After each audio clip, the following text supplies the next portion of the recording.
ချင်းနေရကြက်တွေကိုထုတ်ရိုက်လိုက်တာအော်တန်ငိုတန်လေးစူညံသွားတာပဲဒိန်းရတာဖွဲ့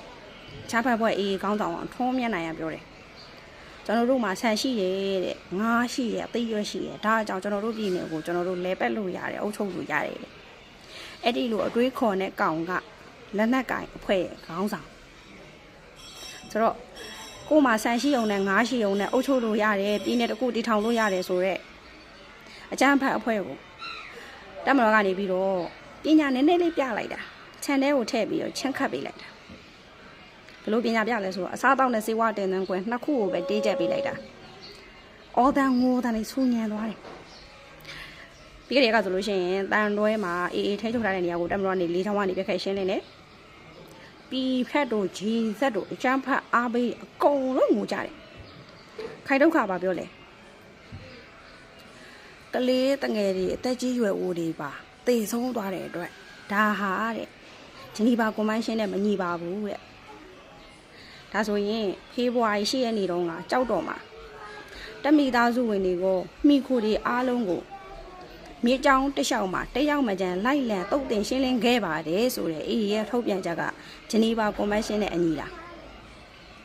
ခင်ဗျားတို့ပြောတော့တန်တွဲငပလီမစင်လေးသိကိုလွန်ခဲ့တဲ့4 လလောက်တည်းကဒီဖက်မိသားရဲ့မှာဝါရဖြန့်တဲ့ကျန်းဖတ်အားပေးတွေကအားရဝမ်းသာတဲ့ပွဲခံတဲ့ဂုံးစားတယ်မစင်လေးသိကိုအေးကတက်ခတ်သိမ်းပိုက်လိုက်ပြီးတိုက်လေ2 စီးလက်ခံရရှိရဲတိုက်လေ2 စီးပါသိမ်းပိုက်ရရှိတယ်ဒါဆိုရင်အဲ့ဒီတိုက်လေ2 စီးကထုံးမျက်နှာမိမခြံအောင်ထဲမှာအလှသိမ်းထားကြတာလားခင်ဗျားတို့ပြောလိမ့်မယ်စီရီယန်ဘိုးကြီးလေတက်စီရီယန်ဘိုးကြီးဈေးတူးသားဘလို့ဖြစ်တယ်ညာလို့ဖြစ်တယ်စီရီယန်ဘသူကဘိုးကြီးကဘလို့ဖြစ်တယ်ညာလို့ဖြစ်တယ်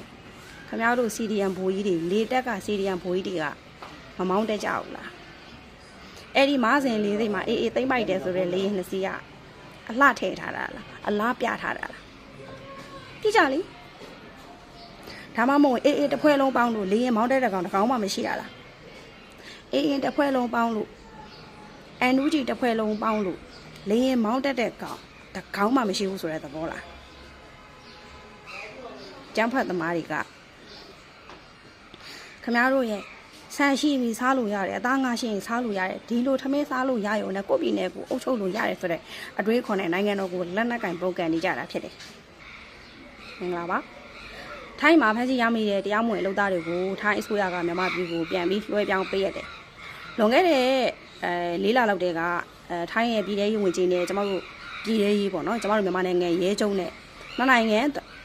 ံသဘောတူစာချုပ်ကလက်မှတ်ရေးထိုးထားတာရှိရလွန်ခဲ့တဲ့3 လကျော်4 လတုန်းကလည်းကျွန်မပြောဘူးတယ်အခုထပ်ပြောပါမယ်အဲ့ဒါကဘာလဲဆိုလို့ရှိရင်2 နိုင်ငံအကျဉ်းသားလဲလှယ်ကြီး2 နိုင်ငံရာဇဝမှုကျူးလွန်သည်ဟုတန်တရားရှိတဲ့တရားခံတွေကိုအပြန်လဲလွှဲအပ်ရေးဆိုတဲ့သဘောတူစာကိုလက်မှတ်ရေးထိုးထားတာဖြစ်တယ်ဒါကြောင့်မို့လို့လက်ရှိထိုင်းနိုင်ငံမှာဆိုရင်ထိုင်းနိုင်ငံကသူရက်120စီမံကိန်းနဲ့တရားမဝင်အလုပ်သားတွေကိုသူတို့စီမံကိန်းလုပ်ပြီးတော့ဖမ်းဆီးတယ်ရ120ပလန်နဲ့အဲ့ဒီမှာကျမတို့မြန်မာရွှေ့ပေါင်းအလုပ်သား1,800,000နီးပါးဖမ်းဆီးရမိတယ်အဲ့ဒီ1,800,000ထဲကနေပြီးတော့ထိုင်းနိုင်ငံကိုရောက်ပြီးတော့ငါတို့ကလွတ်မြောက်နေမျိုးရောက်သွားပြီဆိုပြီးတော့ကျမတို့မြန်မာနိုင်ငံပျက်စီး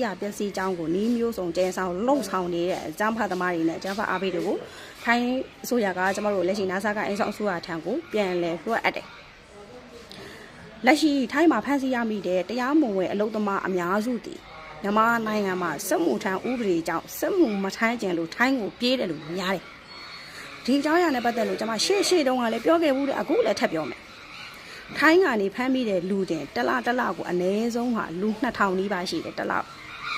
မလေးရှားတို့လာအိုတို့တခြားသောနိုင်ငံတွေကနေပြီးတော့မြန်မာနိုင်ငံကိုလွှဲပြောင်းပေးတဲ့လူတွေနဲ့ပေါင်းရင်တလကိုအနည်းဆုံးလူ3000ကျော်ရှိပါတယ်အဲ့ဒီလူ3000ကိုစံကုန်ခံပြီးမြေလေးခံပြီးတော့ပြစ်ဒဏ်စီရင်မှအစာ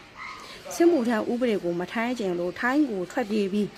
ထိုင်းမှာလည်းအေးအေးဆေးဆေးမနေဘဲနဲ့ကိုယ်တိုင်ကြတော့စစ်ထဲမဝင်ကျင်လို့စစ်မှုထမ်းရမှာဆိုလို့ကိုယ်နိုင်ငံသားချင်းမတက်ချင်လို့ပါတဲ့ကျွန်တော်တို့ကကိုယ်နိုင်ငံသားချင်းမတက်ချင်လို့စစ်မှုမထမ်းကျင်လို့ထိုင်းကိုသွားပါတယ်လို့ပြောတယ်ထိုင်းကိုရောက်တဲ့အခါကျတော့ကိုယ်နိုင်ငံသားချင်းတက်ဖို့ရတဲ့လိုအားခရဲကနေအကျန်းဖတ် PDF ကိုငွေကြေးထောက်ပံ့တယ်အဲ့ဒီလိုကောင်းတယ်ကိုတစ်ချက်ခုတ်3 ချက်ဖြတ်အနေနဲ့စစ်မှုထမ်းထဲမှာစာနမူနာအနေနဲ့စစ်မှုထမ်းတင်ပါတယ်ဒါဆိုလို့ရှိရင်အခုလာစဉ်ကြားနေရတဲ့ဘယ်ရွာမှာတော့စစ်မှုထမ်းဖို့ဘယ်မျိုးနဲ့မှာတော့စစ်မှုထမ်းဖို့စစ်မှုထမ်းဆိုတာက တရွာတပုတ်ဆန်းဖြစ်နေတာအားလုံးသိတရွာတပုတ်ဆန်းဆိုတာကတချို့ရွာတွေမှာတချို့နယ်တွေမှာじゃမဲနိုင်ပြီးတော့စစ်မှုထမ်းမှုရွေးချယ်တာရှိရဲတချို့ကြတော့လည်းပဲမဲနိုင်တယ်လည်းမကြရဘာရဲလည်းမကြရပဲနဲ့တိမ်ငွေကြေးဘယ်လောက်ဆိုပြီးတော့ခွဲတန်းကြတရားရွေးမဟုတ်ပဲနဲ့ခွဲတန်းကြငွေကြေးကောက်ခံတာတွေရှိဆိုတော့တရွာတပုတ်ဆန်းနေနဲ့အဲ့ဒီလိုမျိုးဖြစ်နေမဲ့စားထိုင်းနိုင်ငံကိုထွက်ပြေးသွားပြီးတော့ဖမ်းဆီးရမိတဲ့အလုတ်သမားနဲ့ပြည်ပနိုင်ငံတည်တည်ကမြန်မာနိုင်ငံကိုလွှဲပြောင်းတဲ့အလုတ်သမားမြန်မာ3000နီးပါးရှိတလကိုအပိုက်ဆိုင်9000အတွက်လူစုပြီးသားဖြစ်မယ်အဲ့ဒါတစ်ချက်ခုံရင်ပထမတစ်ချက်ပြက်တယ်တစ်ချက်ကိုတစ်ချက်ပြက်နောက်ဒုတိယတစ်ချက်ကဘာလဲဆိုရင်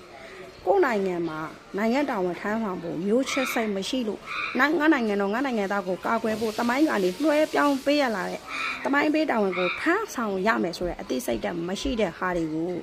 စစ်မှုထမ်းတွေကိုထည့်တဲ့အခါနိုင်ငံချစ်စိတ်မျိုးချစ်စိတ်တွေအနှဲငယ်တော့ရင်ထဲမှာကိန်းအောင်လာလိမ့်မယ်နောက်တစ်ချက်အကျိုးမြတ်ရမယ်တသက်လုံးစစ်တပ်မွန်ဒီရေးဝါရတွေခေါင်းထဲမှာမှိုင်းတိုက်ခံထားရတယ်ရိုက်သွင်းခံထားရတဲ့ကောင်းတွေကောင်းမတွေအတွက်တကယ်တမ်းကိုယ်တိုင်စစ်မှုထမ်းတဲ့အခါစစ်သားတွေရဲ့ဘဝတက်မီသားစုဝင်တွေရဲ့ဘဝကိုချင်းစာတက်လာနိုင်မယ်ကိုချင်းစာတရားတွေရှင်ထဲမှာရှိလာမယ်နောက်ဆုံးကုန်ပြောမယ်ဒီလိုစစ်မှုထမ်းတွေစစ်မှုထမ်းပတ်စင်ဆင်းပြီးတော့နိုင်ငံတော်ဝန်ထမ်းဆောင်ရသေသွားလဲပဲသူများနိုင်ငံမှာနေပြီးတော့သူများနိုင်ငံကနေကိုယ်နိုင်ငံပြည်စည်းကြောင်ငွေကြေးထောက်ပံ့နေလို့ထောင်ချပြီးတော့ပြန်လွတ်ထားတဲ့ဆိုင်အများကြီးတာပါတယ်။ဒါကြောင့်မို့လို့တခြားခုရင်3-4ချက်ပြတ်တဲ့အတွက်နော်အခုလိုမျိုးထိုင်းနိုင်ငံပါဝင်တခြားနိုင်ငံတွေကနေပြီးတော့တွဲပြောင်းပေးရတဲ့နော်မြန်မာနိုင်ငံသားတွေအလုပ်သမားတွေရွှေ့ပြောင်းအလုပ်သမားတွေကိုနော်ဆန်ကုန်ခံမြေလေးခံပြီးထောင်ထဲမှာထည့်မယ်အစစစ်မှုထမ်းအပတ်စဉ်တဲ့ကိုထည့်မယ်ဆိုရင်အားလုံးအတွက်အကျိုးရှိတဲ့ကိစ္စတည်းဖြစ်ပါတယ်။အရင်တုန်းကလည်းကျွန်မတိုက်တွန်းမှုရဲ့အခုလည်းထပ်ပြီးတော့တိုက်တွန်းပါတယ်။